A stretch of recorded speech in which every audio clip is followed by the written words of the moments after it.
အားလုံးပဲမင်္ဂလာပါကျွန်တော်ဒီညတော့ Excel မှာပေါ့နော်lookup function တွေကျွန်တော်တို့အရှိမသုံးဘူးတယ်ကျွန်တော်ဆိုရင်အရှိမကျွန်တော်ဗီဒီယို lesson တစ်ခုတင်ပေးထားတယ်အဲ့ဒါက Xlookup ရဲ့ index match အသုံးပြုနည်းပေါ့နော်အဲ့ဒါလို့ကျွန်တော်တင်ပေးထားတယ်ဆိုတော့ Xlookup ကိုတော့ကျွန်တော်တို့ကတော်တော်ကြာလေးအသုံးပြုခဲ့တာဖြစ်ပါတယ်ဆိုတော့အခါမှာ Xlookup ကလည်းတော်တော်များဒီ Excel အသုံးပြုသူတိုင်းသုံးတတ်တယ်သုံးရတာအဆင်ပြေတယ်ပေါ့နော်ဒါပေမဲ့ Xlookup မှာတော့တချို့ error လေးတွေရှိတယ် data တွေမှာအသွင်းလောက်ရတာနည်းနည်းခက်တာလေးရှိတယ်အဲ့တော့ကျွန်တော်တို့တချို့တွေဆိုလို့ရှိရင် Xlookup အစားပေါ့နော်ဒီ index match ဘက်ကိုပို့ပြီးတော့ကြိုက်ကြတယ်များသောအားဖြင့်ဒီ data analysis သမားတွေကပို့ကြိုက်တယ်ဆိုတော့ Excel ကသူ့ရဲ့ Microsoft 365 version ပေါ့နော်ကျွန်တော်တို့ဝယ်သုံးရတဲ့ version မှာကဘာပါလာလဲဆိုတော့ကျွန်တော်တို့အဲ့ Xlookup ဆိုတော့ထည့်ပေးထားတော့ကြာပြီဒါပေမဲ့ကျွန်တော်တို့ကအခု free version မှာတော့ကျွန်တော်သုံးလို့မရသေးဘူးပေါ့နော်ဒါဒီနေ့ကျွန်တော်ကဒီ free version မှာ Xlookup ကိုဘယ်လိုမျိုးသုံးလို့ရတယ်လဲဆိုတာကိုရှင်းပြခြင်းနဲ့ပြီးရင်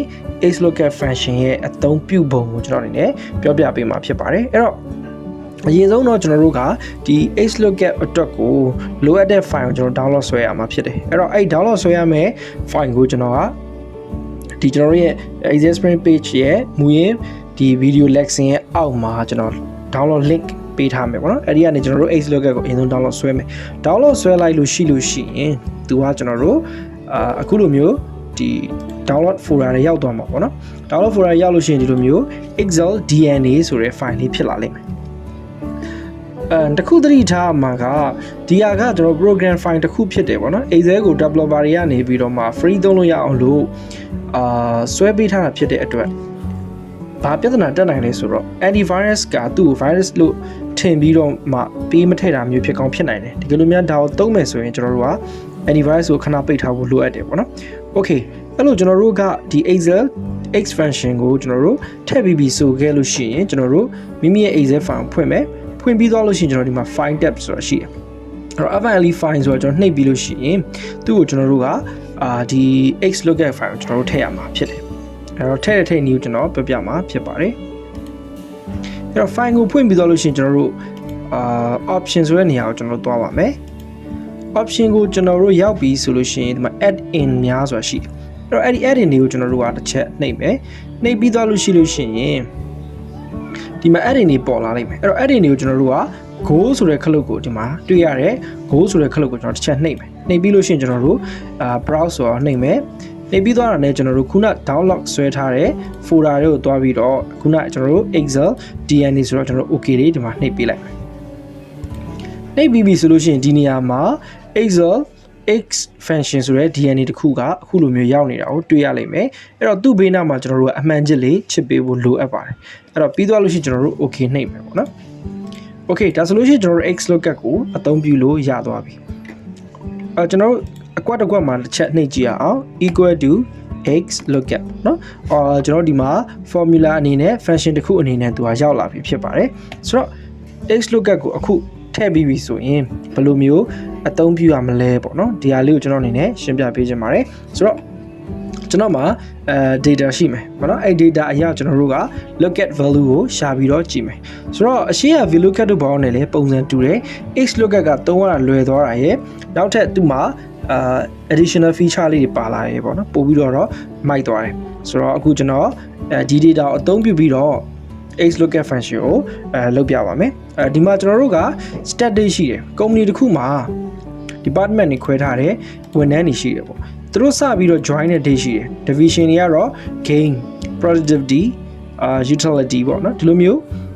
ဌာန3ခုရှိတယ်ပေါ့နော်ဒီမှာ3-4ခုရှိတယ်ပေါ့သူရဲ့ department တွေလည်းရှိတယ် procurement ရှိတယ် sales ရှိတယ် finance ရှိတယ်ပေါ့ဒါပေမဲ့တချို့ကကြတော့လူကတော့တယောက်တည်းပဲဒါပေမဲ့သူတို့တွေဌာနကိုပြောင်းရမျိုးလည်းရှိတယ်အဲ့လိုအခြေအနေမျိုးမှာ Xlookup တဲ့ဆိုင် Xlookup ကပို့ပြီးတော့အသုံးဝင်တာဖြစ်တယ်ပေါ့နော်အဲ့တော့သူတို့နှစ်ကုန်လို့ bonus ပေးတဲ့အခါမှာသူတို့ရဲ့လစာအလိုက်ကျွန်တော် bonus တွေပေးတယ်1000လောက်ပဲရတဲ့သူတော့မပေးဘူး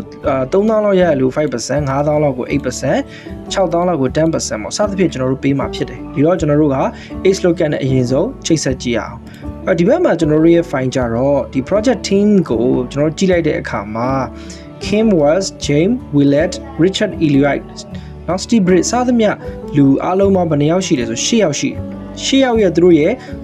yearly salary ရေးထားတယ်ပြီးရင်သူတို့ရဲ့ division တွေရှိတယ် current division နဲ့ bonus ကိုကျွန်တော်ဒီမှာတွက်ချင်တယ်ဆိုပါစို့အဲ့တော့လက်ရှိရောက်နေတဲ့ division ကသူကဘယ်မှာလဲဆိုတာသိချင်ရင်ကျွန်တော်တို့က Xlookup ကိုသုံးပြီးတော့မှတွက်ကြည့်မယ်ဆိုတော့ကျွန်တော်စမယ်အဲ့တော့ထုံးစံတိုင်းမှာကျွန်တော် formula တွေလုပ်မယ်ဆိုရင် equal to ပြီးတော့ကျွန်တော်လိုချင်တဲ့ function Xlookup ပေါ့ tab ကိုနှိပ်တယ်ဆိုတော့ Xlookup ရဲ့ array အသုံးပြုပုံကိုသူကပြထားတယ် lookup value အရင်ရှာရမယ်ပြီး lookup array return array ဒါပဲသူကသိပြီးတော့အများကြီးကျွန်တော်တို့မရှုပ်ဘူးအဲ့တော့ lookup value ကဘာလဲကျွန်တော်ဘာနဲ့ချိန်မလဲပေါ့နော်အဲ့တော့ကျွန်တော်ကဒီမှာနာမည်နဲ့ချိန်မယ်ဆိုတော့နာမည်တစ်ခုကိုကျွန်တော်ရွေးလိုက်တယ် Kimwas က A5 ဆိုတဲ့ cell မှာရှိနေတယ်ဆိုတော့အဲ့ A5 ကိုရွေးပြီးသွားပြီဆိုရင် comma ခံမယ်အဲ့တော့ဒုတိယနေရာက lookup array အဲ့တော့ဒီဘက်မှာကျွန်တော်ကဒီနာမည်ကိုခုနကတော့ကျွန်တော် main data တွေကဒီလူတွေအားလုံးရှိနေတဲ့ name တွေအားလုံးရှိနေတဲ့ data တွေအားလုံးကျွန်တော်ဆက်လက်ပေးလိုက်မယ်ဒါဟာ lookup array ဖြစ်တယ်ကျွန်တော်တို့ချိန်ပြီးတော့ရှာမယ် array နေရာဖြစ်တယ်ဒါပေမဲ့ကျွန်တော်တို့သတိတစ်ခုထားရမှာကလုံးဝသူ့ကို data တွေကိုအသေးရွေးလိုက်တာဖြစ်တဲ့အတွက်မရွေ့သွားအောင် lock ခတ်ဖို့လိုတယ်အားလုံးတည်ပြီးသားကျွန်တော်တို့ keyboard က F4 ကိုနှိပ်လိုက်လို့ရှိရင်ဒီလိုမျိုး dollar sign အနေနဲ့ lock ခတ်ပြီးသားဖြစ်သွားတယ်Okay ဒါကတစ်ခုပြီးသွားပြီဆိုရင်သူကနောက်ထပ်ဘာကိုပြန်ပြီးတော့ကျွန်တော်တို့ထပ်ထည့်ရမလဲဆိုရင်ကျွန်တော်လိုချင်တဲ့အဖြေခုနကကျွန်တော်လိုချင်တဲ့အဖြေကဘာလဲဆိုတော့သူ့ရဲ့လက်ရှိရောက်နေတဲ့ division ဖြစ်တယ်အဲ့တော့ division ကျွန်တော်တို့ထည့်မယ် look at array ဖြစ်တဲ့တော့ကျွန်တော်တို့ကဘယ် division မှာလဲဆိုတာသိရအောင်အားလုံးကိုကျွန်တော်တို့ခုလိုပဲခုနအတိုင်းပဲရွေးပေးလိုက်မယ် right ဆိုတော့ပထမတော့ကျွန်တော်တို့ချိန်မဲ့ look at array ကိုရွေးတယ်ပြီးရင်အဖြေလိုချင်တဲ့return array ကိုရွေးတယ်ပြီးသွားလို့ရှိရင်ကျွန်တော် log ခတ်မယ် F4 နော် log ကတော့လုံးဝခတ်ဖို့လိုအပ်တယ်ပြီးသွားလို့ရှိရင်ကျွန်တော်တို့ enter ပြပြီနော်ဆိုတော့ဒီမှာကျွန်တော်တို့က Kimwas ဆိုတဲ့သူဟာလက်ရှိက utility ဆိုတဲ့ဌာနကိုရောက်နေဆိုတော့ကျန်တဲ့ဟာတွေအားလုံးကျွန်တော်တို့ဘာလုပ်လိုက်မလဲ fail လုပ်လိုက်မယ်နော်ဒါတယောက်ချင်းစီအတွက်ကျွန်တော်တို့ရောက်သွားပြီဆိုတော့ခုနကကျွန်တော်ပြောခဲ့တယ်ဒီမှာပြဿနာတစ်ခုရှိနေတာကတချို့တွေကပထမတော့ဆက်ဆက်အလုပ်ဝင်ခြင်းတော့ကတော့ department ကတစ်ခုဒါပေမဲ့အခုလက်ရှိမှာ department တစ်ခုဖြစ်ရင်ဖြစ်သွားတယ်ဆိုတော့အဲ့ဒါကို lookup value ကဘယ်လိုမျိုးများအဖြေရှာပေးနိုင်တယ်လဲပေါ့ Xlookup မှာဆိုအဲ့ပြဿနာတက်နိုင်ဆိုတော့ကျွန်တော်တို့ကအခု Xlookup မှာပါတဲ့ function ကိုအသုံးပြုအောင်ဒီတော့ကျွန်တော်တို့တစ်ချက်ကြည့်ရအောင်ဒီ Kimwas ဆိုတဲ့သူဟာအခု utility ဆိုတဲ့ division ကိုရောက်နေတာဟုတ်မဟုတ်ဆိုတော့ကျွန်တော်တို့ md ဆိုတဲ့ file ထဲမှာပြန်ရှာကြည့်မယ်အဲ့တော့အလွယ်ဆုံးနည်းကတော့ကျွန်တော် filter ခံလိုက်မယ်ပြီးတော့လို့ရှိရင်ကျွန်တော်တို့က Kimwas ဆိုတဲ့သူတယောက်တည်းကိုပဲရွေးထုတ်လိုက်မယ်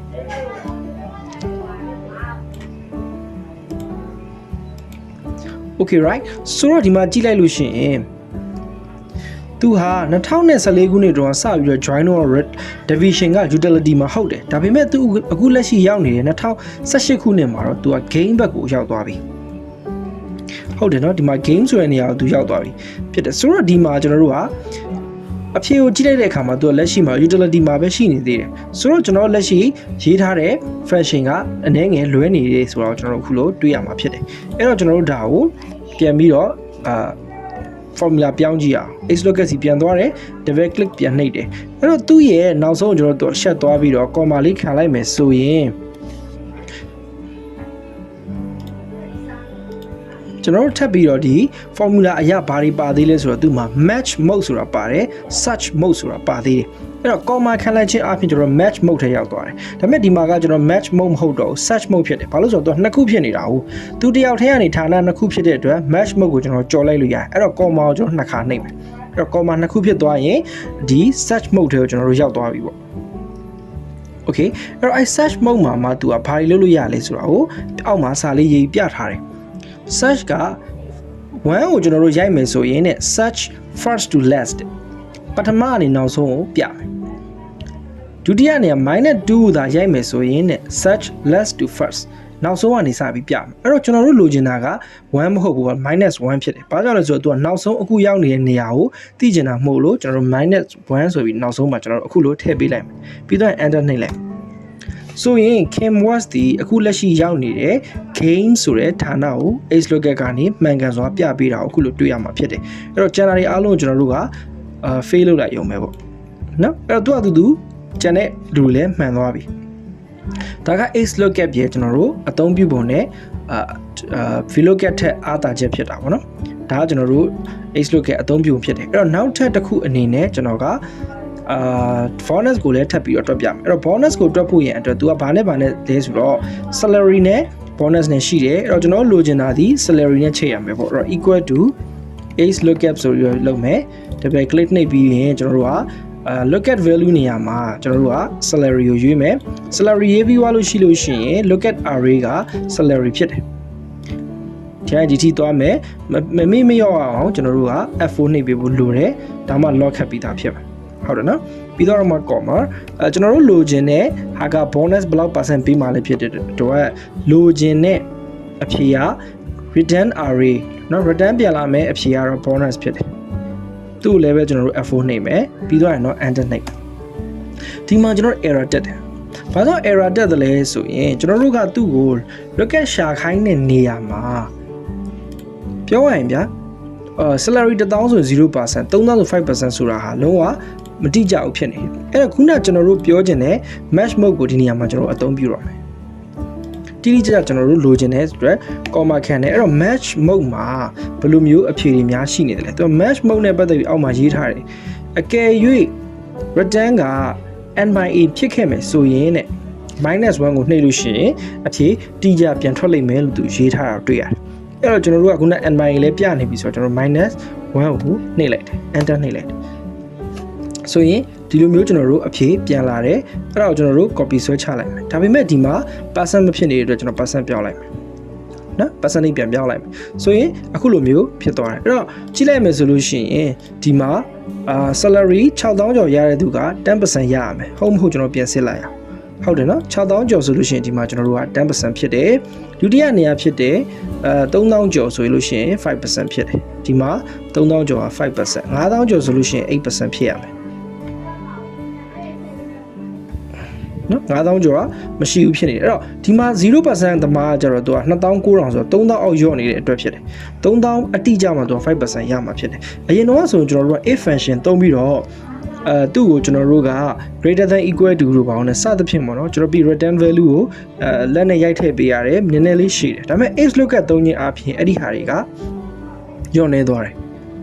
အဲ့တော့ကျွန်တော်သူ့မှာပါတဲ့ match mode နဲ့ search mode ကို 1 -1 သုံးပြီးတော့ကျွန်တော်တို့ရှာရုံပဲဖြစ်တယ်